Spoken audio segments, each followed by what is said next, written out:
is if you're ever presenting, you should probably turn this on before you get up. So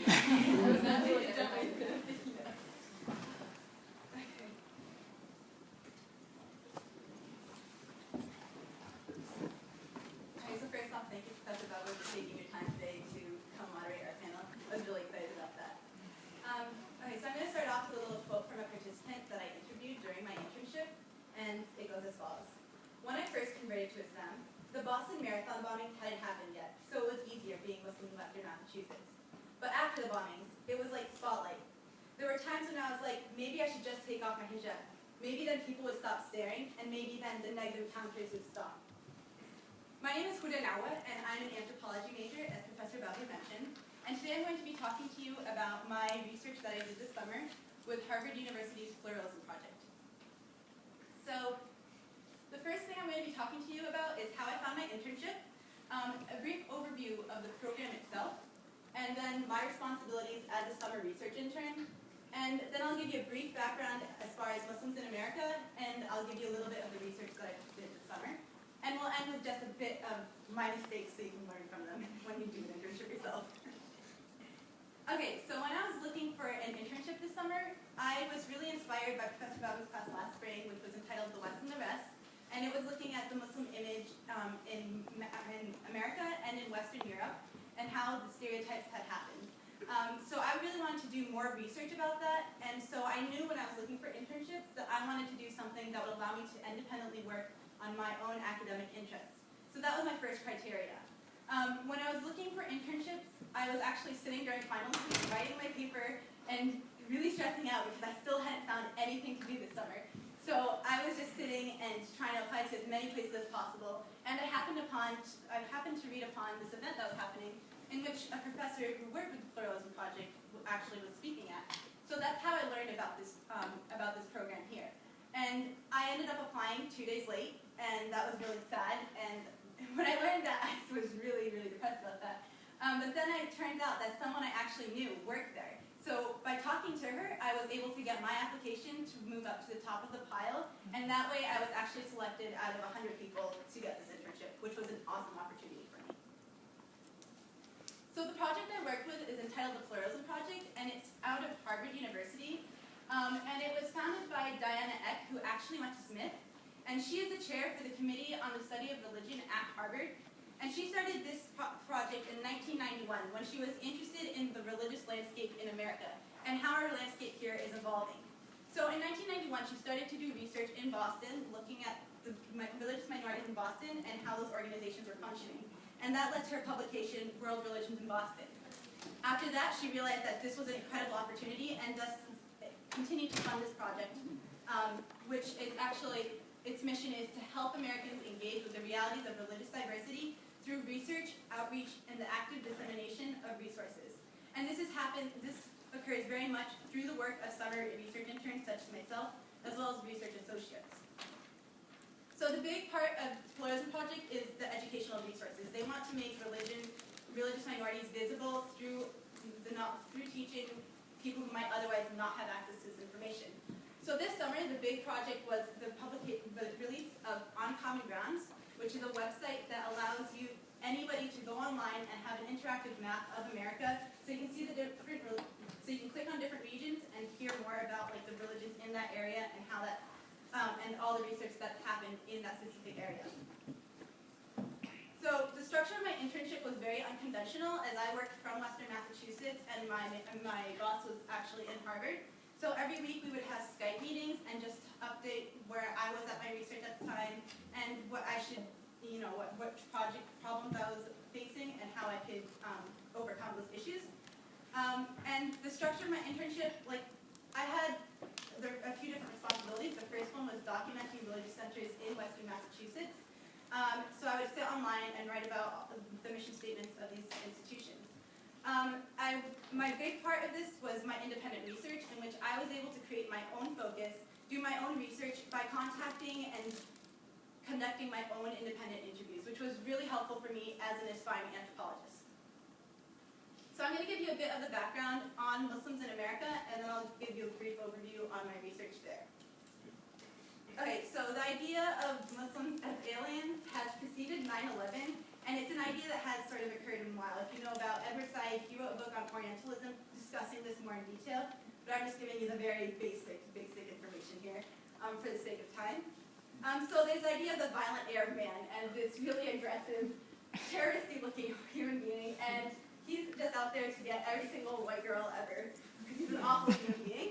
And then there's the oppressed Muslim woman, who, I have put this up there, there's the really liberating Muslim Britney Spears, and then she converts to Islam and she becomes jailed in a sense. So that's sort of the image that we get from the media itself. And this is very much empowered by the media. When I was talking to some of my participants, Chiara, who was actually a convert to Islam, noted that she didn't know what a Muslim was until 9/11 happened, and then she learned to just stay away from those people.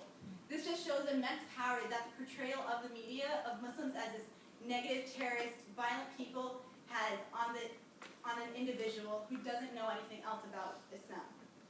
And you can see this in articles from different books, publications, and Fox is always great coverage on this, and the conspiracy sites that tell us it isn't Islamophobia when they really are trying to kill us, which inspires protests. So it's no surprise that when this coverage started to happen, this was a trending topic on Twitter and on Huffington Post. Please don't be a Muslim. So when this happened, I was really interested. How much of an impact does the media of the Boston Marathon bombings have on the interfaith efforts on Muslim Americans in Western Massachusetts?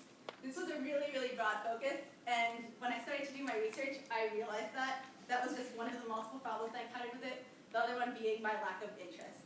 I thought it was a really cool topic, but I realized that I love to hear the individual experiences of people, and I wanted to write more about that instead of like the entire community, which is really difficult to do in the 8 weeks I had at my internship. So when I was talking to a participant, she noted that on social media, they say that they hate Muslims or that they don't like them.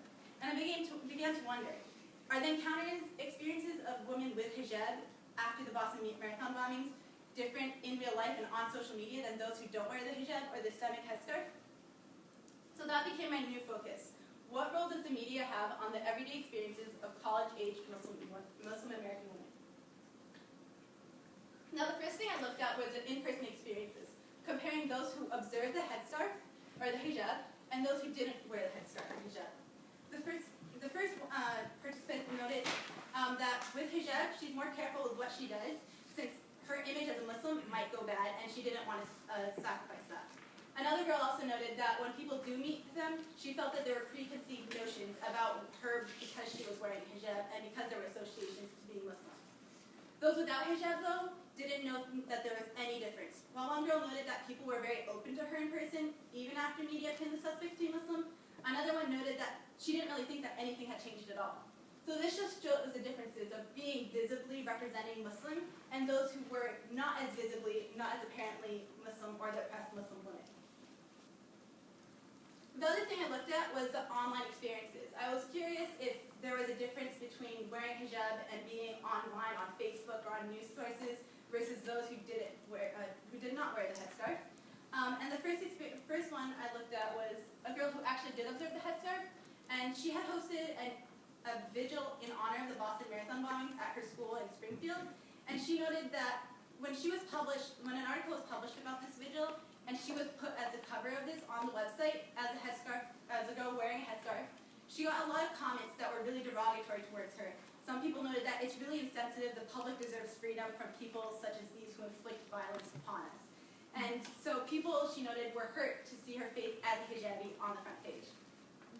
Those who didn't wear hijab also experienced similar things, though they weren't on news sources, but on Facebook as well. And this was reported by those who did wear hijab and those who didn't. These two don't observe the headscarf, but they noted that a lot of their Facebook friends posted a lot of hateful, ignorant comments about Islam, blaming the bombings on Islam as a whole. And another girl also noted that she also felt a lot of Facebook confrontations, but she didn't feel that she was able to say anything against it for fear of being pinned down as one of the terrorists. So these experiences just show that although they were in person, there were very different experiences. Online, they felt a lot of stigmatization against them just because they were Muslim and they didn't want to feel that they were representing a terrorist organization in a sense. So this just led to what one participant so eloquently put. And she said that after the bombings, it's just a whole new birth of, oh, this is what those people are capable of, and we should be aware of them. So it just shows shows the immense amount of power that media can have. When you're reading an article, you don't realize that there is a different side to the story because this is what the media puts up. And this is what a lot of the participants came up to me and admitted to feeling. Okay, so I faced a few different challenges when I was doing this research. The first one is the focus will change. If you're doing ethnographic research, you will probably end up changing your focus a few times just to see, as your interest changes, and this isn't always for the worst. Another thing is that ethnographic research will take time. From contacting participants, transcribing interviews, and writing your actual paper, it took a lot more than I estimated it to take, so that was a bit of a challenge. I ended up doing this till the first week of school because I was still trying to get my paper done. Due to procrastination, because when you have your own personal deadlines, you don't always get it done, which was really sad. Another word of advice, if you're interested in ethnographic research, is to try to take research methods before you do this. That's something that I do regret having not taken. I didn't think about it because spring semester I wasn't sure I was going to major in anthropology, but even then I should have probably registered. So it helps you a lot when you're trying to contact participants or find the most efficient way to be conducting this research. And lastly, the thing that, if anything, I really want you guys to take away from this presentation, other than don't take media for face value, is network. It's so important to network. First off, networking got me to the top of that pile of a really competitive internship that I know I wouldn't have done if I hadn't known this woman. And at the same time, it also allowed me to talk to more participants, and they were able to give me numbers of their friends. One of the most interesting views was that of the convert, and if it hadn't been for me knowing a girl who actually knew her, I wouldn't have been able to talk to her in the same way because she's not as active as a participant at the village groups and at the mosque.